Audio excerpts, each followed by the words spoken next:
มื้อนี้คือจังว่าบ่ค่อยสวงปานใดมาตำตีนไก่แซ่บๆกินค่ะใส่พริกผงลงไปเด้อมื้อนี้มีพริกผงแล้วก็จะใส่มะเขือเทศค่ะมีดก็บ่ค่อยเข้าดอกว่า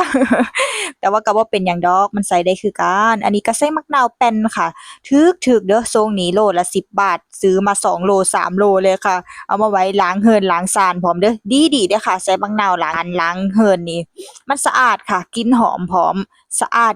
ดีๆค่ะเซอโรคเซอหยังได้ดีเฮ็ดเด้อค่ะ บีบลงไปน้อยหนึ่งเลยค่ะให้รสชาติมันออกเปรี้ยวแหน่แต่ว่าส่วนตัวหนูก็เป็นคนกินเค็มอยู่แล้วอะค่ะก็จะเปรี้ยวเค็มอะไรประมาณนี้อันนี้ก็จะใส่ปลาแดกค่ะปลาแดกยี่ห้อนี้แซ่บๆเด้อค่ะผงชูรสหวานลงไปค่ะผงชูรสเนาะพี่น้องเนาะมันจั่งแซ่บเนาะค่ะเนาะอย่าว่าให้กันเลยน้ำปลาค่ะใส่ลงไปคลุกเคล้าค่ะคลุกเคล้าให้เขาเข้ากันเลยค่ะ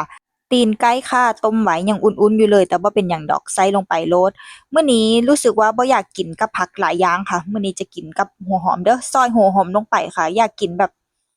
หอมหัวหอมแบบไหนล่ะค่ะออกแนวยำๆแหน่อ้าวดูค่ะสีสันสวยงามค่ะสวยงามเทใส่จานเลยค่ะหิวแล้วได้นี่หิวแล้วเทใส่จานเลยค่ะได้แล้วค่ะตำตีนไก่ใส่หัวหอมสีสันจัดจ้านแซ่บๆรสชาติก็จะเปรี้ยวเค็มเผ็ดบ่ค่อยหวานปานใดค่ะแซ่บๆค่ะ